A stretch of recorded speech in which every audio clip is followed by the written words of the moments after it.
There is a way to not let other people's problems stress you out. As a therapist and coach, people come to me with their problems every day. And if I got stressed out about what other people are dealing with or the problems that they're facing, I would be a wreck. I would be burnt out in about 5 seconds flat. And so part of my training in grad school was to learn how to not let other people's problems stress you out and still deeply care for them. And so I'm going to teach you some of these skills today. And I hope that this helps you not get so wrapped up in other people's stuff, because I know that many of you are getting stressed out by other people's problems, getting wrapped up in other people's stuff, and trying to figure out how to make them stop having their problems so that you can stop being stressed out about their problems. And we're going to talk about why that is just not a sustainable solution. So stay tuned. I think you're going to get a lot out of this if this is something that you do struggle with. If you're new here, welcome to our incredible little corner on the internet. Take a second, introduce yourself in the comment section below. If you're back, say hello. It's always good to have you. If you haven't subscribed to the channel, you can do so by hitting that handy little subscribe button right down there. And then you'll get notified when my videos come out, when new ones come out. Either way, my name is Kristina, and I am a registered clinical therapist, a researcher, a coach, and the creator of my membership community, where we are taking these concepts that you are learning here to a much deeper level, learning how to shift your brain, to transform your brain into a more calm, grounded, connected, and dare I say, happy one. And you're being supported the whole way through. You can get more information about that in the description below. I help heart-centered humans break through the crap that is holding them back so that they can like themselves and their lives more every day. And getting stressed out about other people's problems is a big one that can really get in our way. And I'm not here to tell you to become a sociopath and not care about anybody else and have no empathy. But there is a difference between caring for someone, caring about someone, and getting stressed out about someone else's problems. And we're going to talk about how that's just not helpful, and it doesn't get us the results that we want regardless. And so we're going to talk about how to deal with this one. So the first thing we need to know is when it comes to getting really tangled up with somebody else's problems, it's usually because there's some codependence going on there, where you have, not intentionally, but you have fused your emotional state to their emotional state, or to their choices, or to their actions. So you're just too wrapped up in things that you have little to no control over, right? Like we know that we don't have control over somebody else's thoughts, ideas, beliefs, choices, actions. And so then it is very stressful when we have fused our well-being to something that we have little to no control over. And so then we find ourselves getting really worried because we can't really do a whole lot about it. We just find ourselves sitting there worrying about it and getting stressed out about it and hoping that they don't do this, or that they do this, or that they make this change, or they make this choice, right? We sit there getting really stressed out about it and think that the worry is somehow helpful. But the truth is, worry is not an effective way to help someone. It's definitely not an effective way to help ourselves, but it's also really not an effective way to love someone, to show someone that you care. It's not an effective way to be involved in somebody else's problems. So like I said, this isn't about just, someone else is going through something, just say like good riddance, like you do you and let me know how it goes. But the opposite of that, getting really stressed out and worried and wrapped up in it, is also not going to be helpful. So then what do we do? How do we handle this when somebody else is struggling? Someone else is going through something? How do we keep ourselves from getting, so worked up about it? Because what happens then when we get worked up about it, we are feeling really distressed. We are feeling really worried, and those are bad feelings. And as we know, human beings, our human brain is designed to move us towards pleasure and away from pain. So if I am feeling stressed out about what someone else is doing, and I'm feeling like pretty uncomfortable, or, I'm having some difficult emotions about that, then what I want to do is I want to stop the person from doing what they're doing so that I don't have to be stressed out about it. Which is why things like trying to give people advice and trying to force people into doing something and getting angry at people when they're not doing what we think they should do and getting all worked up about it, is because we're in distress ourselves, and we're trying to alleviate our own distress by changing them. And then what often happens is conflict erupts, or relationship turmoil happens, or even estrangement can take place, because nobody ourselves included, likes to be told what to do. And we also don't like it when somebody else is stressed out about our problems and coming in and trying to meddle or fix or force or whatever that is. We're like, back off, get away from me, leave me alone. Like, I can't handle you. This is too much, or worse, right? And so really looking at that, getting stressed out about somebody else's problems makes us feel terrible, and then it often leads to us making choices and taking action that also makes the other person feel terrible, and then everyone is feeling terrible and nothing is actually getting solved or resolved. Okay, Julia, I hear you. Now you've told me what not to do. So what do I do? And what I'm going to tell you is that you are going to adopt this rule of thumb, and you are going to remind yourself of it often, if not every day, if you need to. And that is, you are not responsible for anyone else. Like I mentioned, you are not responsible for their thoughts, beliefs, ideas, ideals, choices, actions, for their lives, because you don't have control over that. An autonomous adult is in charge of their own life. They are the ones who are directing their own lives.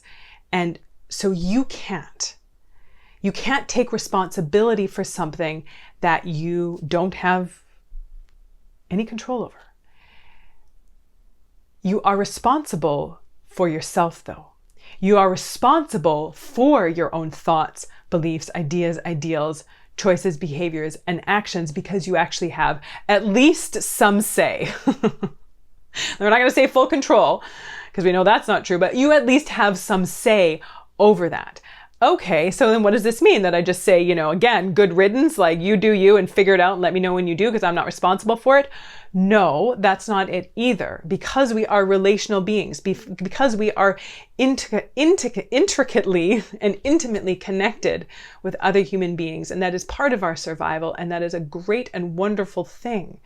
Relationships are the essence of our human existence. So if we're not responsible for people, what is it? We are responsible to them. We are responsible to be kind, to be respectful, to be compassionate, to be considerate. We're responsible to listen and support, but not fix or solve, because we can't. So you can be there with someone, but you can't do their life for them. You can walk alongside them, but you cannot carry them. And you'll find that when you've tried to carry people, you end up getting crushed. Because you're not just carrying them, you're carrying them and their backpack of all of their stuff, all of their equipment, all of their issues, all of their struggles. You're carrying all of that, and you have your own. Unless you've come to the point in your life where you're like, I'm carrying nothing, I got it all cleared, I'm doing great, no problems, no issues, no nothing, bring it on, let me carry everyone. But I'm guessing that that's not you, and that you have your own backpack. So if you try to pick somebody else up with their backpack, you are going to get crushed. This also requires a belief in people. So for me as a therapist, I don't feel responsible for other people's problems, and I don't feel like I need to fix them, because I believe in human beings. I believe in human beings to be resilient and resourceful and tenacious and to not give up. And so I can be there with them. I can support them. I can offer things that might be helpful for them. But then the other important part, if you are going to offer people help, if you are going to give them advice or suggestions, if they're open to it, of course, only if they're open to it, you have to also detach from the outcome. Again, because you cannot control what they do with that. Even if you think it's the best advice, the most efficient solution, if they only do this, this is it. And they could, all would be better. That might be absolutely true. But they may not still be interested or willing or able to do that. And maybe not ever, but maybe just not at this time. But either way, giving people what you can and then unattaching from the outcome. And you're going to find that even in and of itself is going to take away so much of the stress. Take my advice and do as you like, as my great grandfather used to say. So being able to unattach to that. And I know that that's not always an easy thing, especially when it's someone that you're close with, right? Someone that you deeply care about. And we often get more kind of caught up in their stuff because we care about them, because we want them to be okay. But we have to watch the line between wanting them to be okay for them and wanting them to be okay for us, so that we can be okay. And you're going to notice a completely different way of approaching someone when you are honestly going in to support them, to help them with what they need versus what you need from them. Knowing those boundaries, knowing where that line is, being aware of it, reminding yourself that worrying and getting stressed out about someone else's problems, it's not a sign of love. It's not helpful. And it often creates discomfort for you, which then drives you to try to fix or solve or force, which then creates even more discomfort for them, which causes them usually to resist and push away, which then creates division. When I believe that, in essence, at its core, worrying about someone is because you care about them. It's just not an effective way to express it or to experience that care. So, taking a step back, what can I do that would allow me to feel like I am being helpful and supportive without getting stressed out or worried or attached to the outcome? It might just be helpful to ask the person who's struggling. Funny how we forget to do this.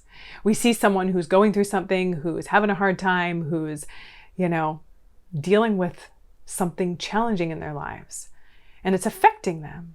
And we're like, I don't know what to do. How do I help them? How do I support them? How can I be there for them? You can ask. You can offer suggestions. Sometimes when people are going through something, they don't always know what they need. So you can just throw out some suggestions, again, without attaching them to them, but just listing off some things. I don't know what you need. It sounds like you don't know what you need. Here are some ideas. Let me know if any of them would be helpful for you. And just start, listing off a bunch, and they might say, yeah, that's actually what I need. You are responsible to others and for yourself. Learning how to not get so worked up about things, learning how to take a step back and find the ground underneath your feet, no matter what or who is going on around you, is something that will that you can learn how to do more through my 10-minute guided mindfulness exercise. There's a link to that in the description below. You can grab that, stick some earplugs in. It's free. Listen to it anytime. And that's going to help you ground and also retrain your brain to not get so caught up in, like I said, whoever is happening around you. You can grab that, get on the wait list for the Shift Society, where we are taking this to a deeper level, where if you do struggle with codependence and that emotional fusion, I have an entire masterclass series in the Shift Society that is going to show you how to break through that and break free from that. So make sure you get on the wait list for that. Always good to have you here. Let me know what connected with you. Yeah. Until next time, I think that's it. Take good care.